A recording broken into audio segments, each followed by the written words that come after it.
Hey friends and followers, enough of the homestead videos now. Let's get back to talking about minerals. Unfortunately, today's video will not be a feel-good video because I got some results back from a guy who lives up in North Portland who has severe manganese toxicity. And I want to tell you the story of how he ended up finding out about me and learning about hair tissue mineral analysis as a way to confirm that some nearby industry is seriously affecting his health, and probably all of those who live next to him in his neighborhood in North Portland.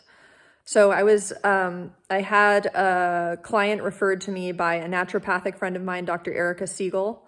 And this client has severe migraines and very elevated manganese levels as revealed through her hair tissue mineral analysis. We wanted to figure out whether it was an environmental exposure. And so we tested her daughter and husband, both of whom also showed very high manganese levels. And I just want to say that, actually I've noticed this in previous friends and clients of mine from Portland, that a lot of people from Portland have high manganese levels. The girl that I saw prior to this who had the highest levels of manganese had a huge magenta tattoo on her back. And I know manganese is used for magenta coloring, so I was assuming that maybe that's where the exposure was coming from. So if you consider the really bad air in Portland, plus all the tattoo art that's on people's bodies, that's a lot of heavy metal and toxic metal exposure for people in Portland. So this woman, she lived right near a highway, or she still does actually, and has for decades. And I know manganese is used as a fuel additive. We thought that might be the source.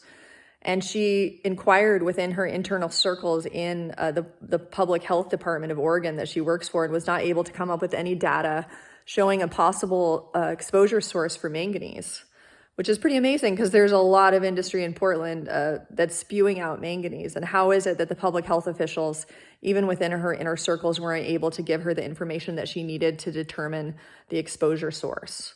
I called up Portland Clean Air, which is a nonprofit organization, and within a few minutes, they were able to give me years of data sets revealing all the manganese polluters in Portland. And there's a huge one in North Portland, as well as precision cast parts in Southeast Portland, right by where I used to live and where this woman lives. And then the executive director of Clean Air Portland said, well, if hair tissue mineral analysis is a good lab, I have someone to refer to you. And he referred a man to me who is likely going to be involved with some others in a class action lawsuit coming up soon here against one of the polluters in North Portland. So this is really cool to see hair tissue mineral analysis being used to reveal toxicities that are occurring that are not otherwise being detected. And I've let them know that I'm happy to, send in as many hair samples as they want for this class action lawsuit. It's really sad to see not only that kind of industry is allowed in a large urban area where a lot of people are living, but that our public health authorities aren't tracking that information, so it's not easily accessible and obvious to people why they're getting sick.